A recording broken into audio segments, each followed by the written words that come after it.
இயேசு கிறிஸ்துவின் நாமத்தினாலே இந்த காலை வேளையில கூடி வந்திருக்கிற உங்கள் ஒவ்வொருவரையும் அன்போடு கூட நான் வாழ்த்துகிறேன். இந்த நாளிலும் அவருடைய மகத்துவமான கிருபை, வல்லமை நம் ஒவ்வொருவரையும் சூழ்ந்திருக்கிறது. ரிபஹாஷல ப்ரீஹது கரபா. ஒவ்வொரு நாளும் அவருடைய கிருபை, காலைதோறும் அவருடைய கிருபைகள் புதியவைகளாய் இருக்கின்றன. அந்த கிருபை நம்மை சூழ்ந்திருக்கிறது. தாவீது சொல்றாரு சங்கீதம் 92:4, கர்த்தாவே உமது செய்கைகளால் என்னை மகிழ்ச்சியாக்கினீர். உமது கரத்தின் கிரியைகளின் நிமித்தம் ஆனந்த சத்தமிடுவேன். கர்த்தாவே உமது கிரியைகள் எவ்வளவு மகத்துவமானவைகள்! உமது யோசனைகள் மகா ஆழமானவைகள். மிருக குணமுள்ள மனுஷன் அதை அறியான், மூடன் அதை உணரான். இந்த காலை வேளையிலும் அவர் நமக்கு சொல்லுகிற காரியம், அவருடைய செய்கைகளால் நம்மை மகிழ்ச்சியாக்குகிற ஒரு நல்ல தகப்பன் நமக்கு இருக்கிறார். அடுத்ததா பார்க்கிறோம், அவருடைய கிரியைகள் எவ்வளவு மகத்துவமானவைகள், அவருடைய யோசனைகள் மகா ஆழமானவைகள். அதை யார் அறிந்து கொள்ள முடியாதாம்? மிருக குணமுள்ள மனுஷன் அதை அறியான், மூடன் அதை உணரான். மிருக குணமுள்ள மனுஷன். மிருக குணம் அப்படின்னாலே தேவனை அறிந்து கொள்ள முடியாத இடத்தில் இருக்கக்கூடிய ஒரு மனிதன். அவரை பற்றி அவன் என்ன செய்யலையா? அதை அறிய மாட்டானா? அவர் எப்படிப்பட்டவர்? அவர் எவ்வளவு செயல்களில் மகத்துவமானவர், யோசனையில் பெரியவர், ஆலோசனையில் ஆச்சரியமானவர் என்பதை அவனால் அறிய முடியாது. மூடன் அதை உணர முடியாது. இந்த காலை வேளையிலும் நம்ம இந்த இடத்துல கூடி வந்திருக்கிறோம்னா, ஒவ்வொரு நாளும் அவருடைய செய்கைகளினால் நம்மை மகிழ்ச்சியாக்குகிற நல்ல தகப்பன் நம்மோடு கூட இருக்கிறார் என்பதை நாம் அறியும்படிக்கு தான், இன்னும் அவருக்குள்ள வேரூன்றும்படிக்கு நம்மை அநேக சத்தியங்களை நமக்கு கற்றுக் கொடுத்து நம்மை வழிநடத்தி கொண்டு வருகிற ஒரு நல்ல தகப்பன் நமக்கு இருக்கிறார் என்பதை நம்ம உணர்ந்து கொள்ள வேண்டும். இந்த மிருக குணமுள்ள மனுஷனால் அதை அறியவும் முடியாது, மூடர்களால் அதை உணரவும் முடியாது. அவர் எவ்வளவு பெரியவர், அவர் எவ்வளவு அவருடைய செய்கைகளில் அவர் எவ்வளவு மகத்துவமானவர், வல்லமையுள்ளவர், அவர் ஆலோசனையில் ஆச்சரியமானவர், அதிசயமானவைகளை செய்கிறவர், யோசனையில் பெரியவர். இன்றைக்கு இதெல்லாம் நாமும் உணர்ந்தோம்னா, நம்முடைய வாழ்க்கையில எந்த பயத்துக்கும் நமக்கு இடமில்ல. நேற்றைய தினம் நைட்டு நம்ம மெடிடேட் பண்ணோம். பரமண்டலங்களில் இருக்கிற எங்கள் பிதாவே. அந்த பரமண்டலம் அப்படின்னு சொன்னாலே, நம்ம தகப்பன் யார் அப்படிங்கிறது நமக்கு இனி புரிய வரும். He is above all dimensions. எந்த டைமென்ஷனும் அவர கட்டுப்படுத்த முடியாதவர் தான் நம்முடைய தகப்பன். அவர டைம்க்குள்ள, ஸ்பேஸுக்குள்ள எதுக்குள்ளயும் அடக்க முடியாது. அப்படிப்பட்டவர் நமக்கு தகப்பனாய் இருக்கிறார். அவர் யோசனையில் பெரியவர், ஆலோசனையில் ஆச்சரியமானவர். அவருடைய யோசனைகள் ஆழமானவைகள். நம்ம நினைக்கிறோம், இன்னைக்கு நான் நேற்று ஒண்ணு ஜெபிச்சுட்டு இன்னைக்கு ஒண்ணு நடக்கல அப்படின்ன உடனே, அவர் அத கேட்கலையோ, அவர் நமக்கு பதில் கொடுக்க மாட்டாரோ, இப்படியெல்லாம் நம்ம நினைக்கிறோம். ஆனா, அவர் யோசனையில் பெரியவர். அந்த அவருடைய யோசனைகள் எல்லாம் எப்படி இருக்குதா? ஆழமா இருக்குதா? டீப்பா இருக்குது. நம்ம நினைக்கிற மாதிரி இல்ல. நம்ம இன்னைக்கு உள்ள காரியத்த நினைக்கிறோம். ஆனா, அவர் நம்முடைய எதிர்காலத்தையும் அவர் அறிந்திருக்கிறார். அதை அறிந்து நமக்காக செயல்படுகிற நல்ல தகப்பனாய் இருக்கிறார். இன்றைக்கு கூட கிறிஸ்தவ வாழ்க்கை தான். கிறிஸ்துவை அறிந்து பல வருஷங்கள் ஆயிற்று. ஆனாலும் கூட கிறிஸ்துவை அறிந்தவர்களுக்கும், அறிந்த நமக்கும், கிறிஸ்துவை அறியாதவர்களுக்கும் எந்த பெரிய வித்தியாசமும் இல்லாமல் நாம் வாழ்ந்து கொண்டிருக்கிறோம்.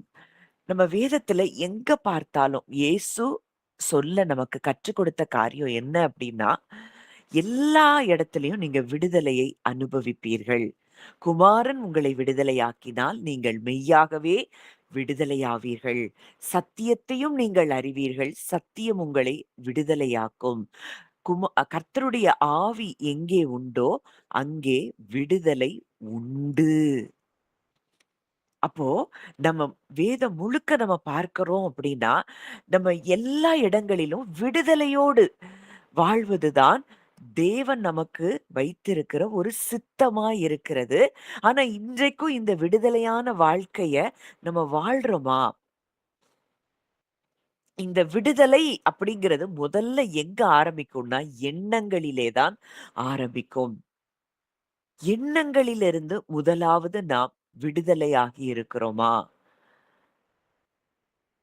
இந்த காலை வேளையில நம்முடைய இருதயத்தை நம்ம ஒவ்வொருவரும் ஆராய்ந்து பார்க்கணும். இருதயத்துல பயம், கவலை, சோர்வு, மற்றவங்கள குறித்து எண்ணங்கள், மன்னிக்க முடியல, கசப்பு, வைராக்கியம், விரோதம், பெருமை, பொறாமை இதெல்லாம் இருக்குதுன்னா, இன்னமும் கிறிஸ்துவின் விடுதலையில நம்ம என்ன செய்யல? வாழாமல் ஃப்ளஷ் மாம்சத்தின் கட்டுப்பாட்டுக்குள்ள நம்ம வாழ்ந்து கொண்டிருக்கிறோம்.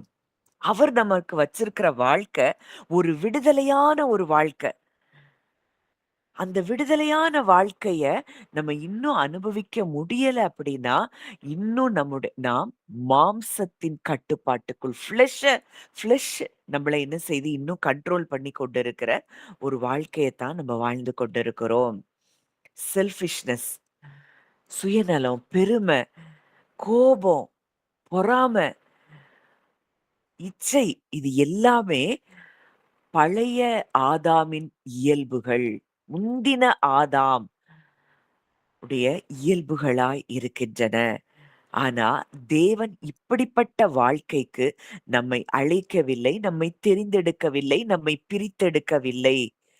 நம்ம ஸ்பிரிட்ல வாழ்ந்து ஒரு சுதந்திரமான வாழ்க்கை வாழதான் தேவன் நம்மை அழைத்திருக்கிறார், நம்மை தெரிந்தெடுத்திருக்கிறார். இப்ப ஃப்ளஷ் அப்படின்னா என்ன?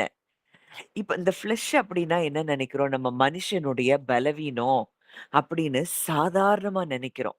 இது மனுஷன போல நம்ம எண்ணுகிற எண்ணம் அப்படின்னு நெனைக்கிறோம். ஆனா, உண்மையாகவே இந்த ஃப்ளஷ் அப்படிங்கிறது என்ன அப்படின்னா, தேவனுக்கு எதிராக செயல்படுகிற, நமக்குள்ளே இருந்து செயல்படுகிற ஒரு மிகப்பெரிய ஒரு சக்தியாய், ஒரு பவரா அது இருக்கிறதாம். இந்த ஃப்ளஷ் அப்படிங்கிறது எப்பொழுதுமே தேவனுக்கு எதிராகத்தான் செயல்படும். நமக்கு உள்ளுக்குள்ளேயே நெறைய ஆர்குமென்ட்ஸ் ஓடிட்டு இருக்கு. இந்த பயம், இது ஏன் இது எப்படி ஆகும்? இது எப்படி முடியும்? இது நல்லபடியா முடிஞ்சிருமா? என் வாழ்க்கை இப்படித்தான் இருக்குமா? என் எதிர்காலம் எப்படி இருக்கும்? இப்படி ஒரு தர்க்கம் உங்களுக்குள்ள ஓடிக்கொண்டிருக்குதுன்னா, இது எல்லாமே தேவனுடைய வல்லமையை மட்டுப்படுத்துகிற காரியம். தேவனுக்கு எதிராக நமக்குள்ளே இருந்து செயல்படுகிற ஒரு சக்தி. இதுதான் மாம்சம். இந்த மாம்சம், இந்த ஃப்ளஷ் அப்படிங்கிறது ஏதோ சாதாரணமான ஒரு பலவீனம் இல்ல. இது தேவனுக்கு எதிர்த்து நிற்கும். தேவனை நம்பவே விடாது. சூழ்நிலையில தேவனை நம்பவே விடாது. அதனால தான் பார்க்கிறோம். வாசிக்கலாம் 2 கொரிந்தியர் 10:5. 2 கொரிந்தியர் 10:5. அப்படி இருந்தும் அவர்களில் அதிகமான 2 பேர்கள் கொரிந்தியர் 2 கொரிந்தியர் 10:5.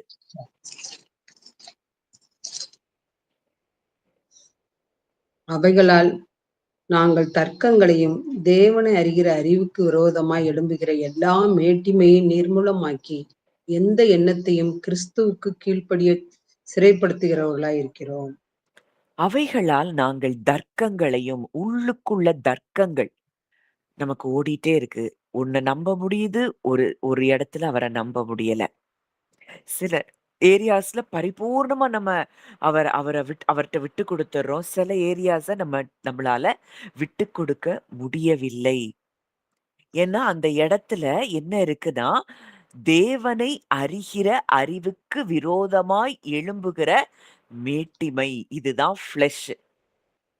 தேவனை அறிகிற அறிவுக்கு விரோதமாய் எழும்புகிற எல்லா மேட்டிமையையும் நிர்மூலமாக்கி நம்முடைய போர் ஆயுதங்களே என்ன அப்படின்னா, நம்முடைய எண்ணங்களிலே ஏற்படுகிற தர்க்கங்கள்.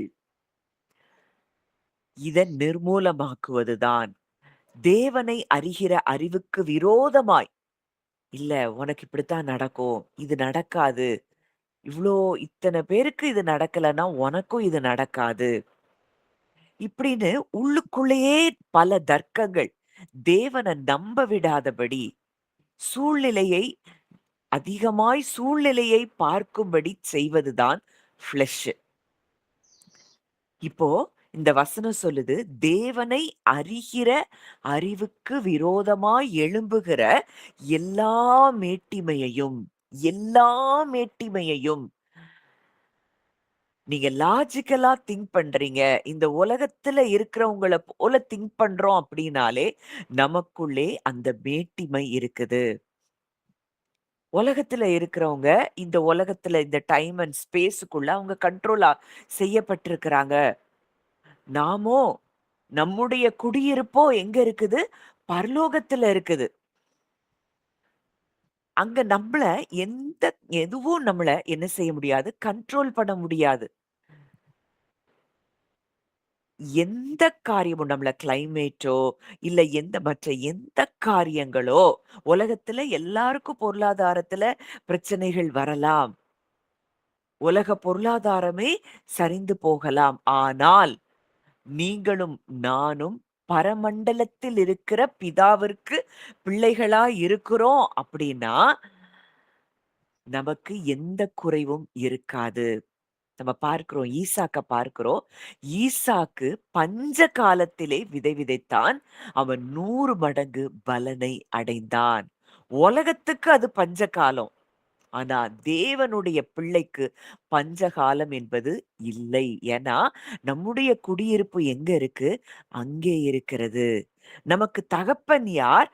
பரமண்டலத்தில் இருக்கிற எல்லா டைமென்ஷன்ஸ்க்கும் அப்பாற்பட்டு இருக்கிறவர் தான் நமக்கு தகப்பனாய் இருக்கிறார். அவர்தான் நமக்கு ஆதாரமா இருக்கிறார். நமக்கு சோர்ஸா இருக்கிறார்னா, நமக்கு அங்கிருந்து தான் புரோவிஷன் வரணுமே தவிர, இந்த உலகத்தில் இருக்கிற எந்த காரியங்களும் நம்முடைய ஆசிர்வாதத்துக்கு அது தடையா இருக்க முடியாது. ஆனா இன்னும் நம்ம உலகத்த பார்க்கிறோம். உலகத்தில் இருக்கிற மனிதர்களுக்கு நேரிடுகிறத பார்க்கிறோம். பார்த்து, பார்த்து, பார்த்து பயந்து கொண்டிருக்கிறோம். அப்போ மாம்சம் அப்படிங்கிறது இது மனித பலவீனம் அல்ல. தேவனுக்கு எதிராக செயல்படக்கூடிய ஒரு உள்ளான நம்மிலிருந்து வெளிப்படுகிற ஒரு உள்ளான பவர், சக்தி. இந்த ஃப்ளஷ் ஒரு பவர். இது தேவனை நம்பவே விடாது.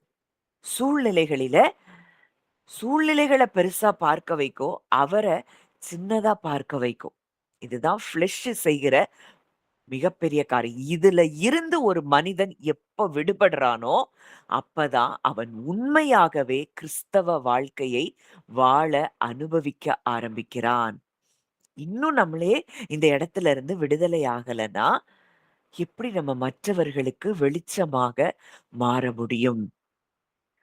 இப்போ இந்த ஃப்ளஷ் என்ன செய்யுது அப்படின்னா, மாம்சம் என்ன செய்யுதுன்னா, பரிசுத்த ஆவியானவர் அவருடைய செயலை எதிர்த்து நிற்கிறதா இருக்கிறது.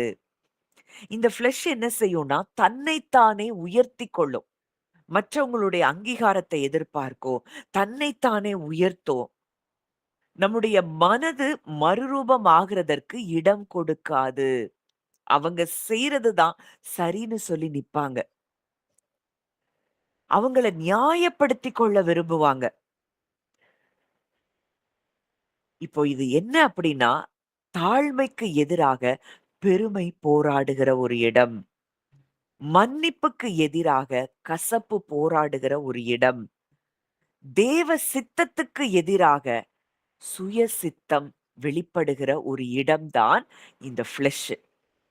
இந்த ஃப்ளஷ்ல இருந்து எப்போ நம்ம விடுவிக்கப்படுகிறோமோ, அப்பதான் உண்மையான ஒரு கிறிஸ்தவ வாழ்க்கையின் தொடக்கமாய் அது இருக்கும்.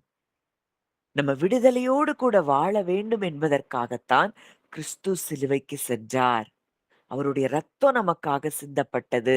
அவருடைய மரணத்திலும், உயிர்த்தெழுதலிலும் பூரண விடுதலையை நாம் பெற்றிருக்கிறோம். அப்படிங்கிறதையே இன்றைக்கு உணர முடியல. இன்னமும் மனுஷனைப் போல, மிருக குணமுள்ள மனுஷன் அதை அறியான், மூடன் அதை உணரான். அவருடைய செய்கைகள் எவ்வளவு பெரியவைகள்! அவருடைய செய்கைகளினால் நம்மை மகிழ்ச்சியாக்குகிறவர். அவர் யோசனையில் ஆழமானவர். இது எதுவுமே நம்ம மனதுல புரிய மாட்டேங்குது. அத உணர முடியல. இன்னமும் ஆவியில் பலப்படவில்லை. இப்போ ஒரு வசனம் வாசிக்கலாம். 1 கொரிந்தியர் 3:3. 1 கொரிந்தியர் 3:3.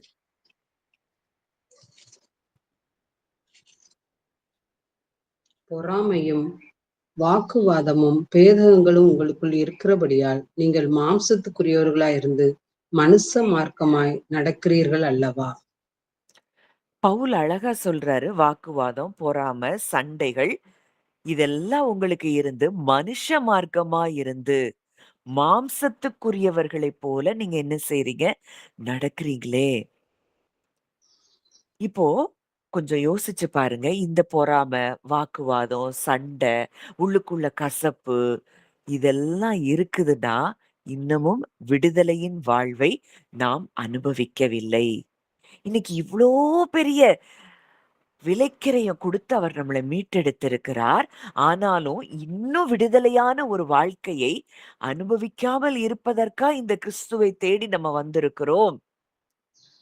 ஒவ்வொரு நொடிப்பொழுதும் நம்ம விடுதலையில வாழும்படிக்குத்தான் தேவன் நம்மை அழைக்கிறார். இப்போ இந்த மாம்சம், இந்த ஃப்ளஷ் அப்படிங்கிறது ஏதோ ஒரு அடிக்ஷன். இல்ல ஒரு இச்சையில விழுறது. இது மாத்திரம் அல்ல. சில நேரங்களில் அது ஒரு ஒரு ஒரு முகமூடி நம்ம ஏற்கனவே பார்த்தோம். ஒரு முகமூடிய போட்டுக்கிட்டோம் வருது. இப்போ பரிசேயன் சொல்றான். நான் வந்து வாரத்துல 2 நாள் உபவாசிக்கிறேன். நான் இத குடுக்கிறேன், அத குடுக்கிறேன். ஒரு முகமூடிய போட்டுக்கொண்டு தான் அவன் இங்க தேவ சமூகத்துல வர்றான். உண்மையான முகத்தோட வரல. உண்மையா அவனுக்குள்ள அவன் விடுதலை இல்லாமல் இருக்கிறான். ஆனா, அத உணராதபடிக்கு தான் அவன் தேவனிடத்துல வர்றான். அப்போ நம்ம மற்றவங்கள விட பரிசுத்தமானவர்கள் அப்படின்னு ஒரு எண்ணம் நமக்கு இருக்குதுன்னா, அவங்கள விட நான் அதிகம் ஜெபிக்கிறேன். அவங்கள விட நான் அதிகம் உபவாசிக்கிறேன். அப்படின்னு சொல்லி நமக்கு இருக்கும். அந்த எண்ணம் இருக்கும்னா, அதுவே மிகப்பெரிய ஒரு மாம்சம். எனக்கு எல்லாம் தெரியும். இது எதுக்கு நான் எதுக்கு மற்றவங்கள வார்த்தைய கேட்கணும்? இது எல்லாம் இருக்கும்னாலே நமக்குள்ள ஃப்ளஷ் செயல்பட்டு கொண்டிருக்கிறது. நம்ம ஈஸியா மற்றவங்கள ஜட்ஜ் பண்ணுகிறவர்களா இருப்போம். நம்முடைய வேலைய, நம்முடைய திறமைய, நம்முடைய ஊழியத்த நம்ம உயர்த்திக் கொள்ளுகிறவர்களா இருக்கிறோம். நமக்கு மேன்மை பாராட்ட அவரை மாத்திரமே அன்றி வேறொருவரும் இல்லை. சிலர் ரதங்களை குறித்தும், சிலர் குதிரைகளை குறித்தும் மேன்மை பாராட்டுகிறார்கள். நாங்களோ எங்கள் தேவனாகிய கர்த்தரை குறித்தே மேன்மை பாராட்டுகிறோம்னு வசனம் சொல்லுது. அவர குறித்து மேன்மை பாராட்டாதபடி தங்களை தாங்களே உயர்த்திக் கொள்ளுகிறவர்களாய் இருப்பார்கள். மற்றவங்களுடைய ரெகக்னிஷன பெறுறதுக்கு ரொம்ப முயற்சி பண்ணுவாங்க. மனுஷர்ட்ட இருந்து எனக்கு ரெகக்னிஷன் கிடைக்கணும். எனக்கு புகழ் வேணும். எனக்கு மனுஷங்க என்னைய புகழணும். மனுஷங்க என்னைய நல்லவங்களா பார்க்கணும். அப்படி நீங்க மனுஷங்கள திருப்திப்படுத்துகிறவர்களா இருப்பீங்கன்னா, இன்னமும் ஃப்ளஷுக்குள்ள தான் சிக்கிக் கொண்டிருக்கிறீங்க. எந்த மனுஷரையும் நம்மால் திருப்திப்படுத்த முடியாது. உண்மையா நம்ம கூட இணைக்கப்பட்டிருக்கிறவங்க, நம்ம ஹார்ட்டோட ஹார்ட் நம்ம கூட கனெக்ஷன்ல இருக்கிறவங்க மட்டும் தான் நம்மை புரிந்து கொள்ள முடியும். மற்றவங்கள மற்றவங்கள நம்மை குறித்து புரிந்து கொள்ள வைப்பது என்பது இயலாத காரியம். மற்றவங்கள பிரியப்படுத்தணும் அப்படிங்கிற ஒரு ஃப்ளஷ்ல நம்ம சிக்கிட்டோம்னா, நம்ம ஒரு நாளும் விடுதலையில வாழ முடியாது. அவரே சொல்ட்டாரு. "நான் உலகத்தான் அல்லாதது போல அவர்களும் உலகத்தார் அல்ல. உலகம் என்ன பகைத்தபடியினாலே அவர்களையும் உலகம் என்ன செய்து பகைக்கிறது. நீங்க உங்கள குறித்து தேவையில்லாத வார்த்தைகள பேசுறவங்க, தேவையில்லாத காரியங்கள குறித்து உங்கள பற்றி சொல்லுகிறவங்கள குறித்து நீங்க கவலைப்படுவீங்கன்னா, இன்னமும் நீங்க ஃப்ளஷ்ல தான் இருக்கிறீங்க. இன்றைக்கு தேவன் இந்த ஃப்ளஷ்ல இருந்து டோட்டலா நம்ம விடுவிக்கப்படும்படிக்கு தேவன் விரும்புகிறார். அது நீங்க இல்ல. நீங்க யாரையும் பிரியப்படுத்த வேண்டிய அவசியம் அன்பு செலுத்தணும். ஆனா, நீங்க மற்றவர்களுடைய அங்கீகாரத்துக்காக, மற்றவங்க உங்கள நல்லவங்களா பார்க்கணும் அப்படிங்கிறதுக்காக நீங்க போராடி கொண்டு இருக்கிறீங்கன்னா, you are still in the flesh. எத்தன பேர் நீங்க அதுக்காக போராடிட்டு இருக்கீங்க? அது ரொம்ப உங்களுக்கு க்ளோஸான உறவுகளா கூட இருக்கலாம். நீங்க உங்கள அவங்கள பிரியப்படுத்தணும்னு சொல்லி நீங்க போராடுறீங்கன்னா, நீங்க இன்னமும் எதுல இருக்கிறீங்க? மாம்சத்துல இருக்கிறீங்க. அன்பு செலுத்தணும். நம்ம அவங்களுக்கு என்ன தேவையோ, யாருக்கு என்ன தேவை, அத மனதின் ஆழத்திலிருந்து, அன்பிலிருந்து அதை செய்யணும். ஆனால், உங்கள குறித்து தேவையில்லாத வார்த்தைகள பேசுறவங்க, தேவையில்லாத காரியங்கள பரப்புகிறவங்க, இவங்கள பற்றி நீங்க கவலைப்பட வேண்டிய அவசியம் இல்லை. உங்களுக்கு அந்த காரியம் தெரியறதுக்கு முன்னாடியே, அது தேவனுக்கு தெரியும்.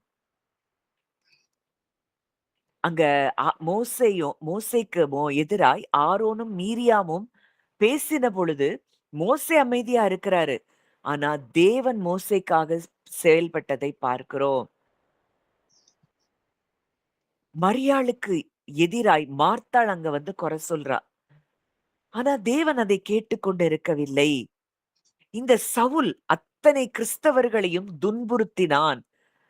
ஆனா, தேவனோ அதை பார்த்துக் கொண்டு இருக்கவில்லை. அவன சந்தித்தார். யார யார் நிமித்தம் அந்த ஜனங்கள அவன் துன்பப்படுத்தினானோ, அதே தேவனை அவனே ஏற்றுக்கொண்டு, அவருக்காக அவன் பாடுகளை சகித்ததை பார்க்கிறோம். அப்போ இன்னைக்கும் நம்மளால ஏன் மற்றவங்கள ம நம்முடைய மனதுல இருந்து விடுதல பண்ண முடியல அப்படின்னா, இந்த ஃப்ளஷ். ஏன்னா இந்த சூழ்நிலையில தேவனை நாம் நம்ப முடியவில்லை. அவர் நீதியுள்ள நியாயாதிபதி. அவர் நம்முடைய நீதியை வெளிச்சத்தைப் போல, நியாயத்தை பட்டப்பகலைப் போல விளங்க பண்ணுகிற ஒரு தகப்பன் எனக்கு இருக்கிறார் அப்படிங்கிறத நம்மளால விசுவாசிக்க முடியல. இந்த ஃப்ளஷ் அவர விசுவாசிக்க விட மாட்டேங்குது. அதனால தான் நமக்கு என்ன வருது? கோபமும், எரிச்சலும், கசப்பும், வைராக்கியமும் எல்லாம் நம்முடைய இருதயத்துல ஆளுகை செய்து கொண்டிருக்குது. இந்த காலை வேளையில அவங்க அறியாம செய்றாங்கன்னு நம்ம இருதயத்திலிருந்து ஒவ்வொருவரையும் விடுதலை பண்ண வேண்டியது அவசியமாயிருக்கிறது. அடுத்ததா நம்ம பார்க்கிறோம். கலாத்தியர் 5ஆம் அதிகாரம் 24ஆம் வசனம். கலாத்தியர் 5:24.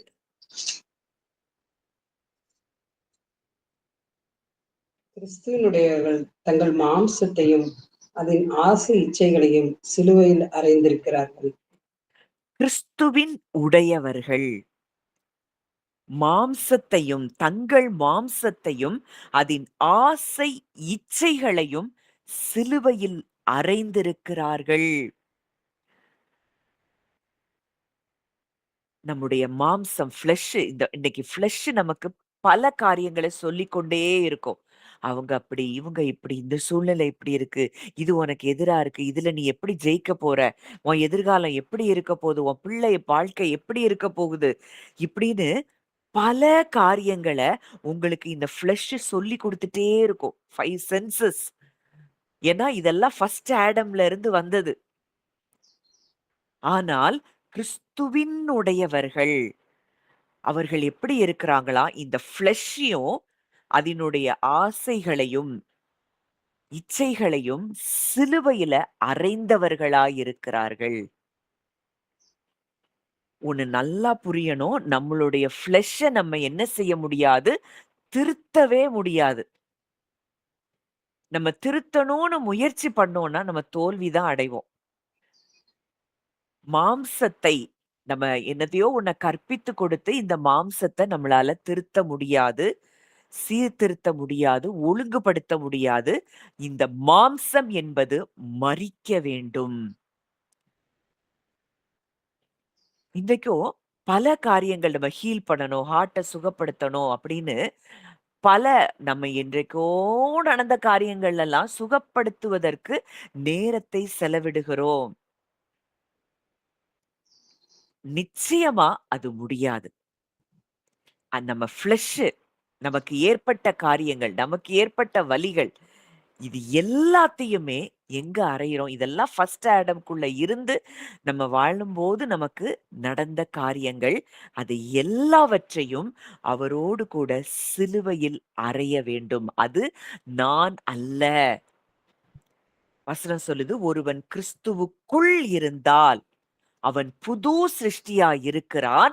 பழையவைகள் ஒழிந்து போயின, எல்லாம் புதிதாயின. எல்லாமே என்னவாயிருச்சு? புதுசா மாறிருச்சு. இன்னமும் இந்த பழைய வாழ்க்கை, பழைய காரியங்கள், பழைய எரிச்சல், பழைய கோபம், கசப்பு இது எல்லாத்தையும் சிலுவையில நம்ம என்ன செய்ய வேண்டுமாம்? அறைய வேண்டுமாம். பவுல் சொல்றாரு, வாசிக்கலாம். கலாத்தியர் 2:20. கலாத்தியர் 2:20. கிறிஸ்துவுடனே கூட சிலுவையில் அறையப்பட்டேன். ஆயினும் பிழைத்திருக்கிறேன். இனி நான் அல்ல, கிறிஸ்துவே எனக்குள் பிழைத்திருக்கிறார். நான் இப்பொழுது மாம்சத்தில் பிழைத்திருக்கிறதோ, என்னில் அன்பு கூர்ந்து எனக்காக தம்மைத்தாமே ஒப்புக் கொடுத்த தேவனுடைய குமாரனை பற்றும் விசுவாசத்தினாலே பிழைத்திருக்கிறேன். இங்க பவுல் அழகா சொல்றாரு, கிறிஸ்துவுடனே கூட சிலுவையில் அறையப்பட்டேன். எப்போ இந்த இடத்துக்கு நம்ம வர்றோமோ, அவர் கூட நான் சிலுவையில அறையப்பட்டுட்டேன். என்னுடைய பழைய சுபாவங்கள், பழைய நேச்சர் எல்லாமே அவர் கூட சிலுவையில் அறையப்பட்டாயிற்று. என்னுடைய எல்லா எண்ணங்கள், கோபம், கசப்பு, வைராக்கியம், விரோதம், பகை இதுல தானே நம்ம விடுதலை இல்லாம இருக்கிறோம். இன்றைக்கு இந்த மாம்சத்தை என்ன செய்ய முடியாது? இந்த பழைய மாம்சம், இந்த பழைய ஆதாம்ல இருந்து வருகிற எண்ணங்களை ஒரு நாளும் நம்ம சரி பண்ண முடியாது. அது உள்ளுக்குள்ள நம்ம போனோம் அப்படின்னா, அது இன்னொன்ன கொண்டு வரும். அப்படி செயின் ஆஃப் தாட்ஸ்க்குள்ள தான் நம்ம சிக்கிக்கொண்டே இருப்போம். ஆனால் இந்த மாம்சம் எப்பொழுது மரித்ததை உணர்கிறோமோ, அது நானே அல்ல.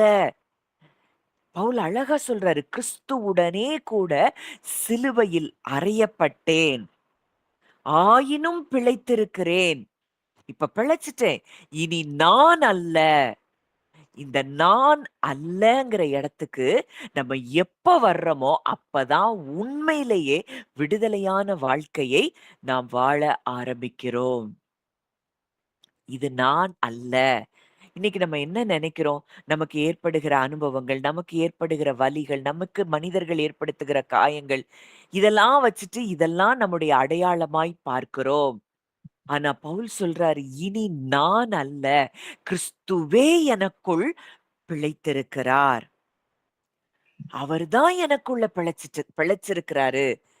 இனி நான் என்பது எனக்கு இல்லை. இந்த பழைய நான் அத சிலுவையில எப்போ அறையிறோமோ, அப்பதான் உண்மையாகவே விடுதலையான ஒரு வாழ்க்கை. இந்த நான் சிலுவையில் அறையப்படவில்லை என்றால், அததான் இயேசு சொல்றாரு. வருத்தப்பட்டு பாரம் சுமக்கிறவர்களே, நீங்கள் எல்லோரும் என்னிடத்தில் வாருங்கள். நான் உங்களுக்கு இளைப்பாறுதல் தருவேன். நான் சாந்தமும் மனத்தாழ்மையுமாய் இருக்கிறேன். என்னிடத்தில் கற்றுக்கொள்ளுங்கள். அப்பொழுது உங்கள் ஆத்துமாக்களுக்கு இளைப்பாறுதல் கிடைக்கும். இன்னைக்கும் இந்த இளைப்பாறுதலுக்குள்ள நம்ம வர முடியல அப்படிங்கிறதுக்கு காரணம் என்னன்னா, இன்னமும் நம்ம ஃப்ளஷ சிலுவையில அறையவில்லை. இந்த முதல் ஆதாம் நமக்குள்ளே இருக்கிற இந்த முதல் ஆதாமின் சாயலை நம்ம என்ன செய்யணும்? சிலுவையில் அறைய வேண்டும். அது மரிச்சு போகணும். அது மரிச்சு போனாதான் விடுதலை. நீங்க அந்த பழைய ஃப்ளெஷ்ஷ நீங்க என்னதான் நீங்க பண்ணாலும், அத சரி பண்ணவே முடியாது. நீங்க என்னதான் ஹார்ட் ஹீலிங்ன்ட்டு போனாலும், அது சரி பண்ண முடியாது. எங்கேயாவது, எப்பயாவது ஒரு வலிய அது கொடுத்து கொண்டே தான் இருக்கும்.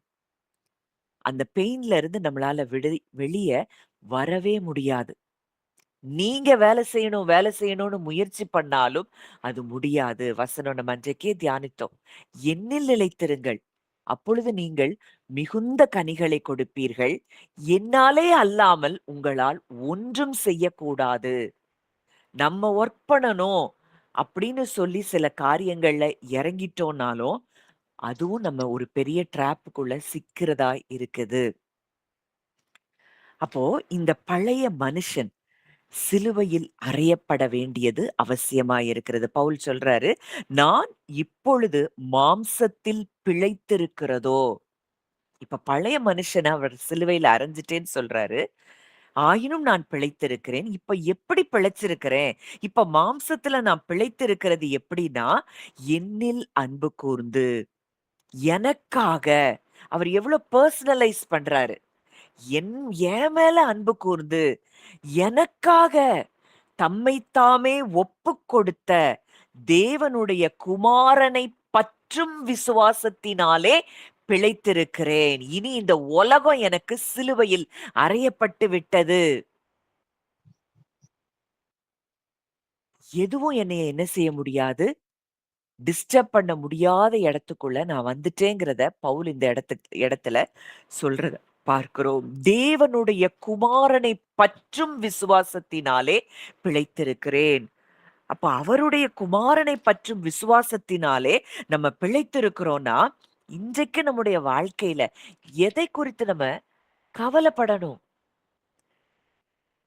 இன்னைக்கு பவுல் என்ன சொல்றாரோ அதுதான் நம்முடைய இடமாகவும் இருக்க வேண்டும். மாம்சம் மரிக்கிறதுக்கு இடமே கொடுக்காது. ஏன்னா அது போராடி கொண்டு இருக்குது. மாம்சம் ஆவிக்கு விரோதமா, ஆவி மாம்சத்துக்கு விரோதமாய் என்ன செய்கிறதாம்? போராடுகிறதாம். பெரும போராடுது.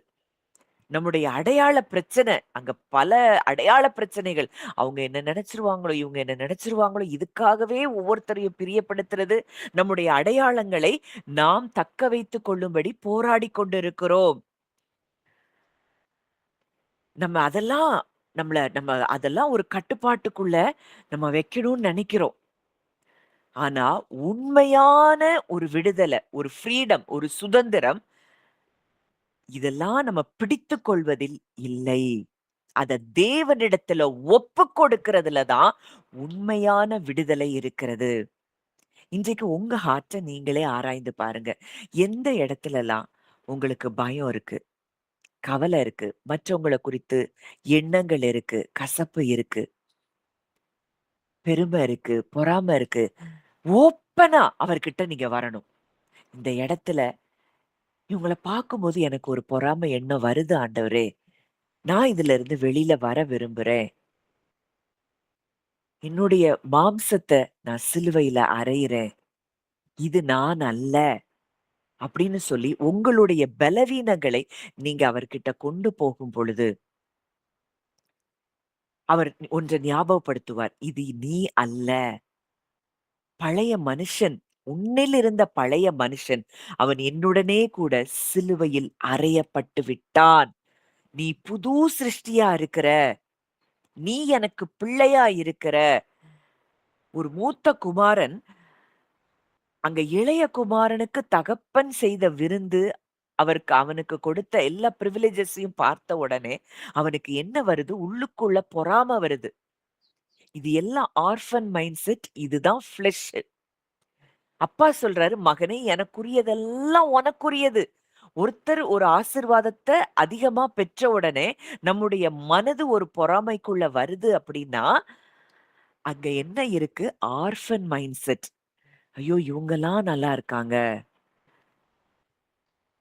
அதுதான் மூத்த குமாரனுடைய மனது. அப்பாவை இன்னும் புரிந்து கொள்ளாத ஒரு இருதயம். இன்றைக்கு நாமும் அப்படித்தான் இருக்கிறோம். பல நேரங்கள்ல அவருடைய அன்ப புரிய முடியல. அவருடைய வல்லமைய உணர முடியல. அதனால பயம். அப்போ உண்மையா நம்ம ஃப்ரீடமா நம்ம வாழணும் அப்படின்னா, இன்னைக்கு நமக்கு ஏற்பட்ட சின்ன பிரச்சனையில இருந்து பெரிய பிரச்சனை வரைக்கும், அவர்கிட்ட ஹேண்ட் ஓவர் பண்றதுல தான் நம்முடைய சுதந்திரம் அடங்கி இருக்கிறது. கிறிஸ்தவ வாழ்க்கை என்பது சுதந்திரமான வாழ்க்கை, விடுதலையான வாழ்க்கை. இதெல்லாம் நம்ம ஜீசஸ் சொல்றாரு, குமாரன் விடுதலையாக்கினால் மெய்யான விடுதலை. சத்தியத்தை அறிவீர்கள், சத்தியம் உங்களை விடுதலையாக்கும். கர்த்தருடைய ஆவி எங்கேயோ அங்கே விடுதலை உண்டு. இப்ப பவுல் அங்க ரோமர் 8க்கு வர்றாரு. வரம்போது அவர் சொல்றாரு, கிறிஸ்து இயேசுவுக்கு உட்பட்டவர்களா இருந்து மாம்சத்தின்படி நடவாமல் ஆவியின்படி நடக்கிறவர்கள். இந்த ஆவியின்படி நடக்கிறோம்னா அங்கதான் நம்ம விடுதலையான வாழ்க்கையை அனுபவிக்கிறோம். இந்த மாம்சத்துல நடக்கிற வரைக்கும் நமக்கு விடுதலை இல்லை. கிறிஸ்து இயேசுவினாலே ஜீவனின் ஆவியின் பிரமாணம். அங்கெல்லாம் விடுதலை, விடுதலை, விடுதலை நம்ம பார்க்கிறோம். இங்க பவுல் எழுதுறாரு, இந்த ஜீவனின் ஆவியின் பிரமாணத்துக்குள்ள நீங்க வந்துட்டீங்க. இந்த ஃப்ளெஷ்ஷ நீங்க சிலுவையில அறைஞ்சு அறைஞ்சு நீங்க ஆவியில இருந்து வாழ ஆரம்பிச்சுட்டீங்கன்னா, உங்களை அந்த பிரமாணம் பாவம், மரணம் என்கிற பிரமாணத்திலிருந்து அ ஜீவனின் ஆவியின் பிரமாணம் உங்களை விடுதலை ஆக்கிற்று. விடுதலை ஆக்கிற்றே! இன்னைக்கு நம்ம எல்லாரும் எந்த பிரமாணத்துக்குள்ள வந்திருக்கிறோம்? ஜீவனின் ஆவியின் பிரமாணம். Law of spirit of life. லைஃப்க்குள்ள வந்துட்டோம். ஜீவனுக்குள்ள வந்துட்டோம். நம்மள எந்த வகையிலும் மரணம் ஆளுகை செய்ய முடியாது. இந்த மரணத்தின் எண்ணங்கள் தான் நமக்குள்ள இருந்து போராடுகிற மாம்ச எண்ணங்கள். இதுல இருந்து எல்லாம் நம்ம விடுதலையாகி விட்டோம். அதனாலதான் பார்க்கிறோம் மாம்ச சிந்தை மரணம். ஆவியின் சிந்தையோ ஜீவனும் சமாதானம். சமாதானம் எப்ப இருக்கும்? நம்ம எப்ப நம்முடைய மனது விடுதலை ஆகுதோ அப்பதான் உண்மையான சமாதானத்தை நாம் அனுபவிக்க முடியும். இயேசு சொல்லிட்டாரு, நான் உனக்கு சமாதானத்த குடுத்துட்டு போறேன். என்னுடைய சமாதானத்தையே உனக்கு கொடுக்கிறேன். உலகம் கொடுக்கிற பிரகாரம் அல்ல. என்னுடைய சமாதானத்தையே உங்களுக்கு கொடுக்கிறேன்னா, அந்த சமாதானம் சூழ்நிலைய பார்க்காது. மனிதர்களுடைய செயல்களை பெரிதாக பார்க்காது. தேவனை எல்லா சூழ்நிலைகளுக்கும் மேலாக பெரிதாக பார்க்கும். இதுதான் உண்மையான விடுதலையின் வாழ்க்கை. இந்த விடுதலைய நம்ம பெற்றுக்கொண்டாதான் சமாதானத்தை நாம் அனுபவிக்க முடியும். ஆவியின் சிந்தை ஒவ்வொரு நொடி பொழுதும் என் அப்பா என்னோடு கூட இருக்கிறார். நான் அவருக்கு பிள்ளையா இருக்கிறேன். இந்த பிரச்சனையா இதை என் அப்பாட்ட நான் கொடுப்பேன். அவர் பார்த்துக் கொள்ளுவார். நான் அவருக்குள்ள சந்தோஷமா இருப்பேன். அதனாலதான் பவுல் அடிக்கடி எழுதுறார். எப்பொழுதும் சந்தோஷமாயிருங்கள். கர்த்தருக்குள் எப்பொழுதும் சந்தோஷமாயிருங்கள். இடைவிடாமல் ஜெபம் பண்ணுங்கள். எல்லாவற்றிலேயும் ஸ்தோத்திரம் செய்யுங்கள். தானியேல் ஜெபித்தது போல எல்லாம் ரெடியா இருக்கு. சிங்க கெபி ரெடியா இருக்கு. ஆனால் முன் செய்து வந்தபடியே அவர் ஸ்தோத்திர ஜெபத்தை ஏறெடுக்கிறாராம். இயேசு சிலுவைக்கு போகிறதற்கு முன்பாக அவர்கள் ஸ்தோத்திர பாட்டை பாடின பின்பு எல்லா இடத்திலயும் என்ன வந்தாலும் அவருக்கு ஸ்தோத்திரத்தை நாம் ஏறெடுக்கும் பொழுது வசனம் சொல்லுது, அங்க யோசபாத் ராஜா யுத்தத்துக்கு போறதுக்கு முன்னாடி அங்க பாடகர்களை நிறுத்தி, கர்த்தர் நல்லவர், அவரை துதியுங்கள், அவர் கிருபை என்றும் உள்ளது அப்படின்னு பாடகர்களை அவர் நிறுத்தினாராம். ஒரு நிமிஷம். அப்போ அந்த பாடகர்களை அங்க நிறுத்தின பொழுது, அவங்க துதி செய்ய தொடங்கின பொழுது, அங்கே யுத்தத்தை தேவன் செய்தார். இன்னைக்கு நீங்களும் நானும் எந்த விஷயத்துலலாம் நம்ம ஸ்தோத்திரங்களை செலுத்தி கொண்டிருக்கிறோம்? உண்மையாவே நம்ம ஹார்ட்ல இருந்து நம்ம ஸ்தோத்திரங்களை ஏறெடுக்கிறோம் அப்படின்னா, விடுதலையான ஒரு வாழ்க்கைக்குள்ள நம்ம வந்துட்டோம்னு அர்த்தம். ஒரு நிமிஷம். இந்த விடுதலையின் வாழ்க்கையை இன்றைக்கு நாம் அனுபவிக்கும்படி தேவன் நம்மை அழைக்கிறார். அவர் எவ்வளவு பெரியவர் என்பதை எவ்வளோ தூரம் நம்ம பார்க்கிறோமோ, அவ்வளோ தூரம் விடுதலையின் வாழ்க்கையை நாம் அனுபவிக்க முடியும். இன்னும் நம்ம கொஞ்சம் ஆழமா ஒரு 5 நிமிடங்கள் நம்ம பார்த்துட்டு நம்ம ஜெபிக்கலாம். இந்த மாம்சத்தில் வாழ்வது அப்படின்னா, தேவனை சாராத ஒரு வாழ்க்கை. ரட்சிப்புக்கு முன்னாடி எப்படி இருந்தோமோ, அதே போல வாழ்கிற வாழ்க்கை தான் மாம்சத்தின் வாழ்க்கை. Living in flush. அங்க என்ன இருக்கும்? நான் என்ன விரும்புறேன்? எனக்கு என்ன நடக்கணும்? சுயநலம், பெருமை, பொறாமை, கோபம், மன்னிக்காத தன்மை, பயம், கவலை. தேவனை விட தேவனை விட நம்மள நம்புறதுனால தான் அங்க கவலை வருது. ஏன் கவலை? இத நான் என் அப்பாட்ட குடுத்துருவேன். என் அப்பா பார்த்துக் கொள்ளுவார். அப்படிங்கிற எண்ணத்துக்குள்ள நம்ம வர முடியல அப்படின்னாலே, we are living in flush. இப்ப யாராவது நம்மள ஒரு வார்த்தை சொல்லிட்டோம் அப்படின்னா, இந்த ஃப்ளஷ் என்ன சொல்லும்? நீ பதிலுக்கு பதில் செய். உன்னை யாருன்னு காட்டிரு. நீ மன்னிக்காத. இது நமக்குள்ளே இருந்து எழும்புகிற இந்த ஃப்ளஷினுடைய சத்தம். இததான் நம்ம என்ன செய்யணும்? சிலுவையில அறைய வேண்டும். பவுல் சொல்றாரு, கிறிஸ்துவுடனே கூட சிலுவையில் அறையப்பட்டேன். யார் என்ன பேசுனான? என்ன சொன்னான? எனக்கு ஒரு தகப்பன் இருக்கிறார். அப்படின்னு ஆவியில வாழ்வோம் அப்படின்னா, விடுதலையின் எண்ணங்களிலே நாம் வாழ்கிறோம். இப்போ ஒரு மரத்துல இருக்கக்கூடிய ஃப்ரூட்ஸ மட்டும் வெட்டணும் அப்படின்னா, அந்த மரம் எப்பவும் போல தான் இருக்கும். அந்த மரம் என்ன செய்யும்? இப்ப அத்தி மரத்த இயேசு சபிக்கிறாரு. அப்ப அது எப்ப பட்டு போகுதுன்னா, அது வேரிலிருந்து பட்டு போது தான் அந்த மரம் பட்டு போகுது. உடனடியா அந்த மரம் பட்டு போகல. அடுத்த நாள் அவங்க திரும்பி வரும்போது, அங்க அந்த அத்தி மரம் பட்டு போயிருக்கிறத பார்க்கிறாங்க. காரணம் அது வேர். அப்பதான் உயிரோடு இல்லாமல் அது மரித்து போறது. வேர் மரித்து போது தான் அந்த மரம் என்ன செய்யுது? மரித்து போகிறது. வேர் உயிரோட இருந்தா, அது என்ன செய்யும்? அந்த மரம் உயிரோட இருந்தா, அது மீண்டும் மீண்டும் அந்த கனிகளை கொடுத்துக் கொண்டு தான் இருக்கும். இந்த வேர் இன்றைக்கு நமக்குள்ள இருக்கக்கூடிய வேர் என்ன? அதுதான் சுயம். இந்த சுயம் என்றைக்கு மரிக்கிறதோ, இந்த சுயம் கிறிஸ்துவுடனே கூட சிலுவையில் அறையப்பட்டதை உணர்கிறதோ, அப்பதான் நம்ம என்ன செய்ய முடியும்? உண்மையாகவே கனிகள் கொடுக்கிற வாழ்க்கையை வெளிப்படுத்த முடியும். இப்போ கிறிஸ்து சிலுவைக்கு போன நோக்கம் அதுதான். அவர் மரத்தையே என்ன செஞ்சுட்டாரு? சிலுவையில முடிவுக்கு கொண்டு வந்துட்டார். டோட்டல் வேரோடு கூட நம்முடைய வாழ்க்கையில நம்முடைய பழைய மனுஷன் அந்த வேரோடு கூட சிலுவையில் அறையப்பட்டாயிற்று.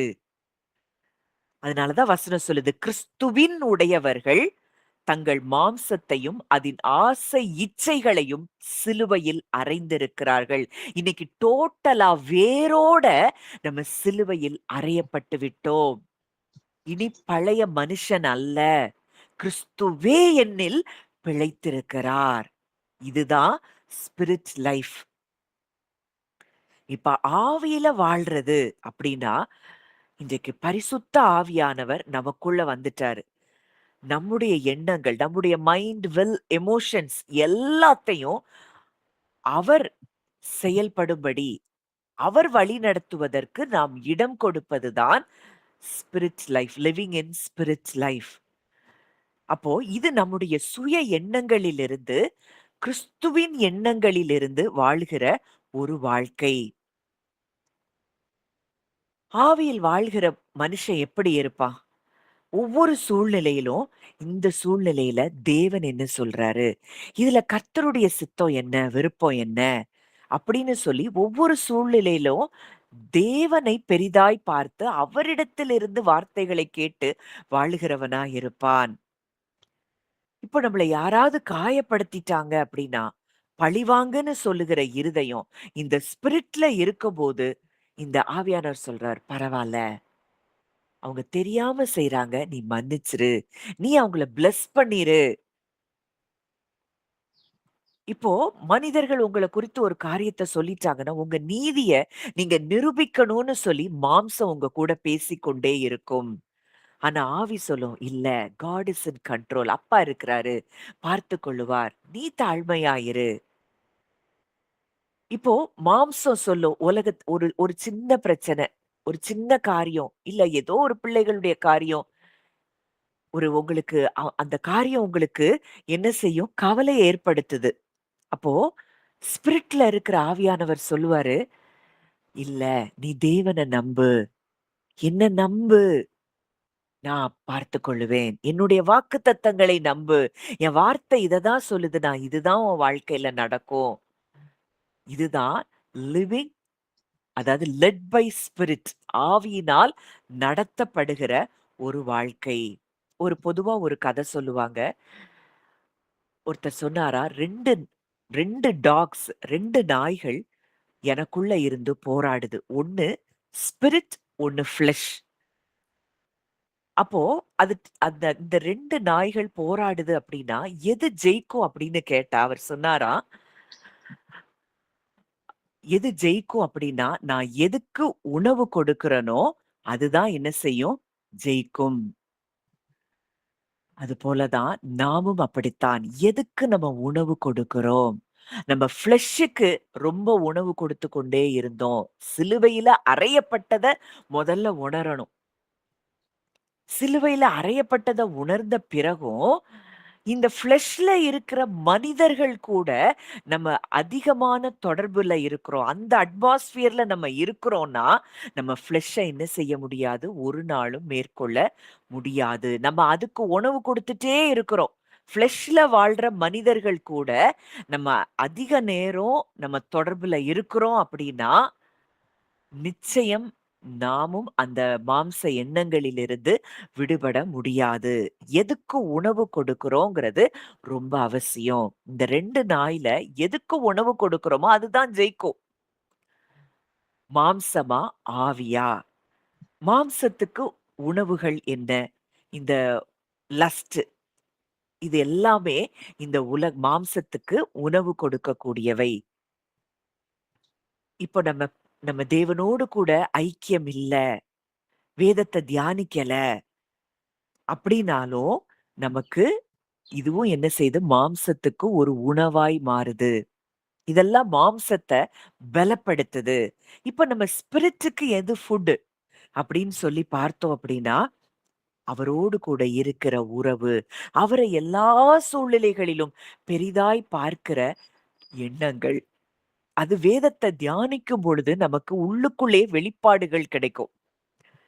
அவர பெரிதாய் பார்த்து, உள்ளத்திலிருந்து அவரை ஆராதிக்கிற ஆராதனை, பரிசுத்த ஆவியானவரோடு கூட இருக்கக்கூடிய ஐக்கியம், ஒன்னஸ், அந்த யூனியன், அவருடைய பிரசன்ஸ்ல அதிக நேரம் செலவிடுவது நம்முடைய ஆவியை பலப்படுத்துகிறது. இன்றைக்கும் நீங்க நல்லா புரியணும். மாம்சத்தில் இருக்கிற மனிதர்களோடு நீங்க அதிக நேரம் நீங்க தொடர்புல பேசிக்கொண்டு இருப்பீங்க.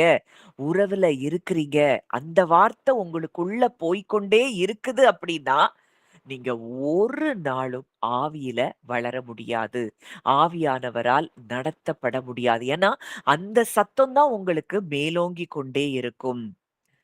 மாம்ச சிந்தை மரணம் அப்படின்னா, அதோடைய அர்த்தம் அங்க எப்பவுமே பீஸ் இல்லாத ஒரு வாழ்க்கை. வெறுமை இருக்கும்.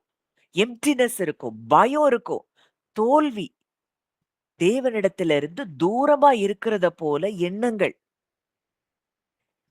இந்த ஃப்ளஷ்ல இருந்து செயல்படும்போது ஒரு சிற்றின்பங்கள நீங்க அனுபவிக்கலாம். ஆனால் அது நிலையான சந்தோஷத்தை தராது. தாவீது சொல்றாரு, "உம்முடைய சமூகத்தில் ஆனந்தம், உம்முடைய வலது பாரிசத்தில் நித்திய பேரின்பம்." ஆவியின் சிந்தையோ ஜீவனும் சமாதானமும். உள்ளான சமாதானம். அங்க தேவனுடைய வழிநடத்துதல் தெளிவா நமக்கு கேட்கும். நமக்கு அதின்படி நம்ம செயல்படுகிறவர்களாய் இருப்போம். அந்த பரலோக மகிழ்ச்சிய என்றென்றைக்கும் அனுபவிப்போம். அங்க ஆபகுக் சொல்றாரு, "அத்திமரம் துளிர்விடாமல் போனாலும், திராட்சை செடி பலன் கொடாமல் போனாலும், ஒலிவ மரம் பலனற்றுப் போனாலும், கர்த்தருக்குள் மகிழ்ச்சியாயிருப்பேன்.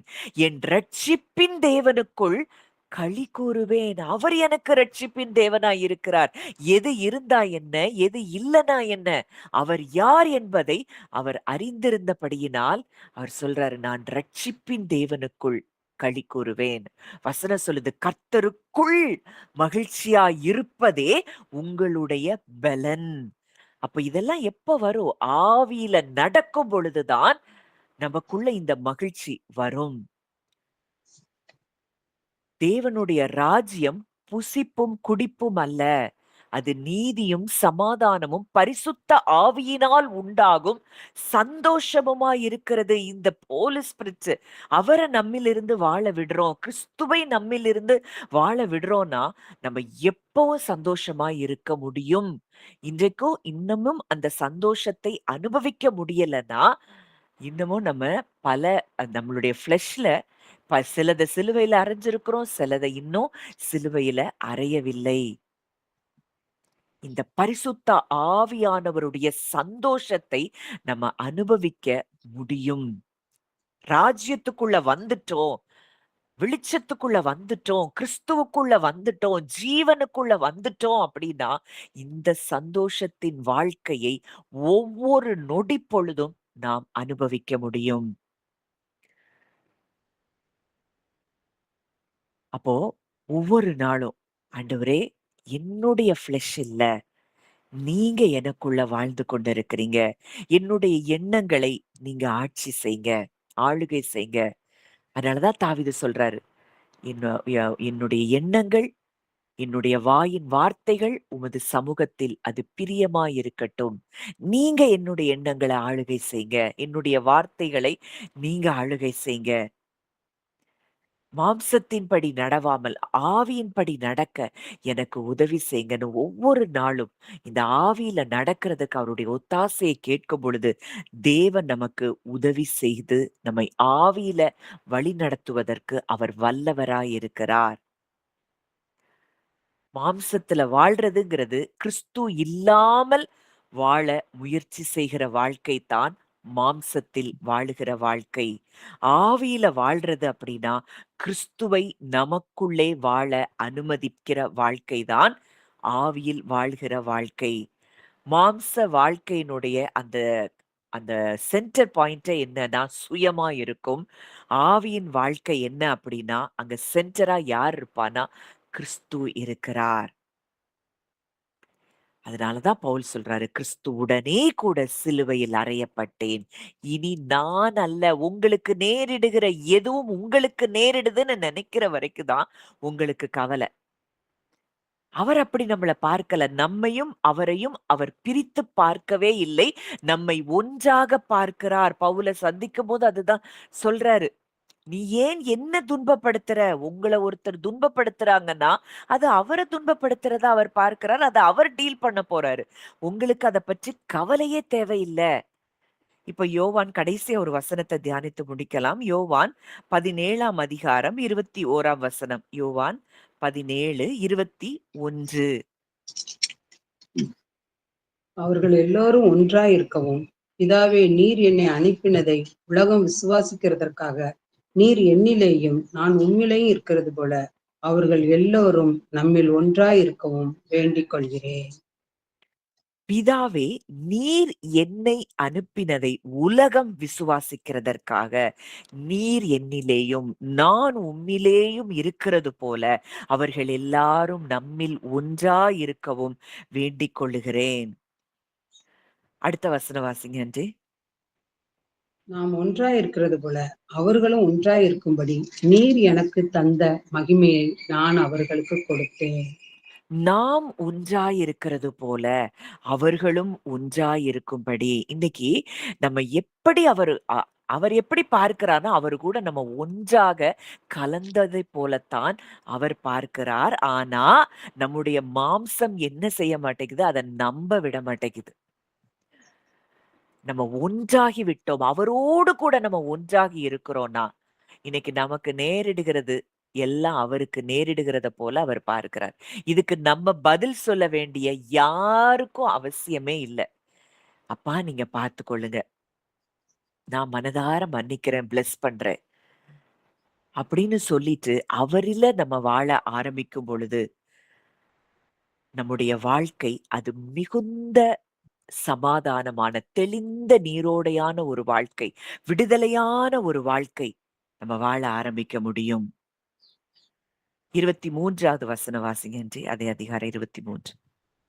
ஒருமைப்பாட்டில் அவர்கள் தேறினவர்களாய் இருக்கும்படிக்கும் என்னை நீர் அனுப்பினதையும் நீர் என்னில் அன்பாயிருக்கிறது போல அவர்களிலும் அன்பாயிருக்கிறதையும் உலகம் அறியும்படிக்கும் நான் அவர்களிலும் நீர் என்னிலும் இருக்கும்படி வேண்டிக் கொள்கிறேன். அடுத்த வசனம். பிதாவே, உலகத் தோற்றத்துக்கு முன் நீர் என்னில் அன்பாயிருந்தபடியினால் நீர் எனக்குத் தந்த என்னுடைய மகிமையை நீர் எனக்குத் தந்தவர்கள் காணும்படியாக நான் எங்கே இருக்கிறேனோ அங்கே அவர்களும் என்னுடனே கூட இருக்க விரும்புகிறேன். இங்க இயேசு ஜெபித்த ஜெபம் எவ்வளோ வல்லமையுள்ள ஜெபம். அவர் சொல்றாரு, நீர் என்னில் அன்பாய் இருக்கிறது போல அவர்களிலும் அன்பாய் இருக்கிறதையும் உலகம் அறியும்படிக்கும். உலகம் ஒண்ணு அறியணும். பிதா குமாரனை நேசிக்கிறது போல குமாரனை ஏற்றுக்கொண்ட நம்மையும் இந்த முழு உலகத்தையும் அவர் நேசிக்கிறாரு. ஆனா இன்றைக்கு அவரால் தெரிந்தெடுக்கப்பட்ட நம்மை நம்மேல இயேசுவை எப்படி நேசித்தாரோ அதே அன்புல நம்மை நேசிக்கிறதை உலகம் அறியும்படிக்கு நான் அவர்களிலும் நீர் என்னிலும் இருக்கும்படி வேண்டிக் கொள்ளுகிறேன். இப்ப ஒன்னா நம்ம கலந்தத இந்த வசனம் எவ்வளவு அழகா தெளிவா சொல்லுது. அடுத்தத வசனத்தை பார்க்கிறோம். நீர் எனக்கு தந்த என்னுடைய மகிமையை நீர் எனக்கு தந்தவர்கள் காணும்படியாக நான் எங்கே இருக்கிறேனோ அங்கே அவர்களும் என்னுடனே கூட இருக்க விரும்புகிறேன். அவர் எங்க இருக்கிறாரோ இன்றைக்கு அவருக்கு பக்கத்துல தான் நம்ம இருக்கிறோம். அவர் கூட தான் இருக்கிறோம். அவருக்குள்ளதான் நம்ம இருக்கிறோம்.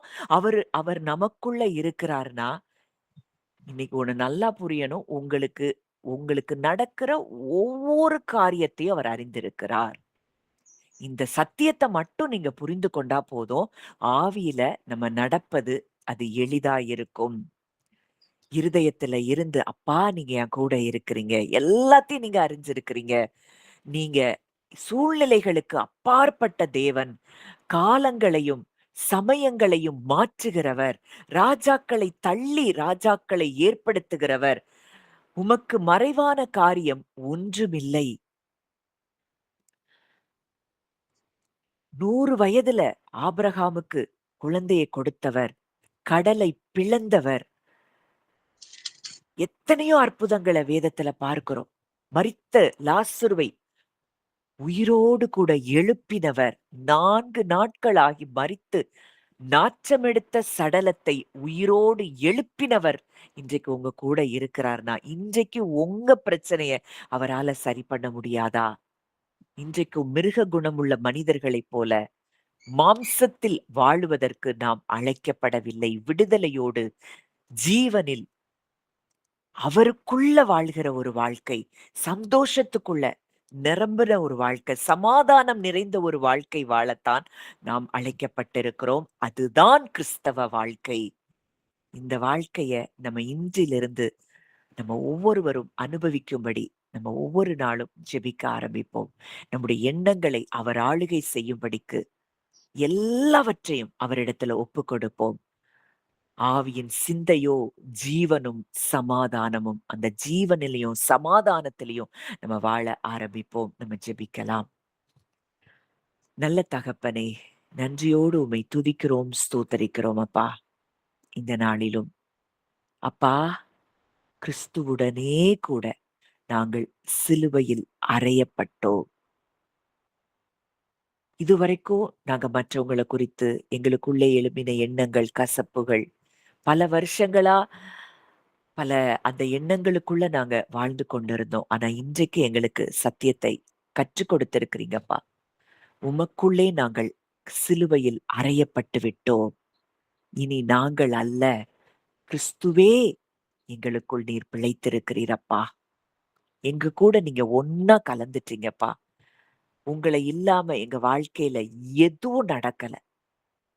எங்க குடும்பங்கள்ல நீங்க ஒவ்வொருத்தர் கூடயும் நீங்க ஒன்றாக கலந்திருக்கிறீங்கப்பா. இதை அறியும்படிக்கு எல்லோருடைய மனக்கண்களும் பிரகாசமடையட்டும் என்று சொல்லி நான் ஜெபிக்கிறேன் அப்பா.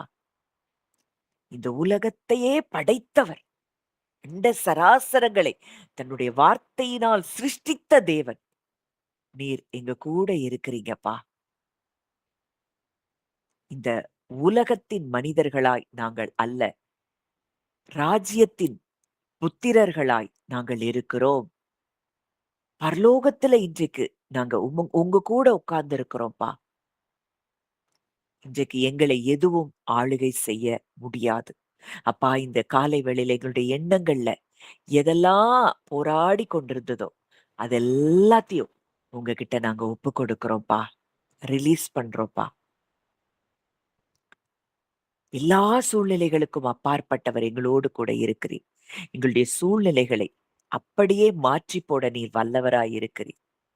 எஸ்தருடைய நாட்கள்ல காரியம் மாறுதலாய் முடிந்தது போல எங்க வாழ்க்கையிலையும் காரியங்களை நீர் மாறுதலாய் முடிய பண்ணுகிறதற்காக நன்றி செலுத்துகிறோம். வந்த ஒவ்வொருவரையும் மனதார உங்க பிள்ளையா நான் பிளஸ் பண்றேன். ஸ்பிரிட் லெட் லைஃப், ஆவியினால் நடத்தப்படுகிற ஒரு வாழ்க்கை நாங்கள் ஒவ்வொருவரும் வாழ எங்களுக்கு உதவி செய்யுங்க. இயேசுவின் மூலம் கேட்கிறோம் ஜீவனுள்ள நல்ல பிதாவே. ஆமேன், ஆமேன்.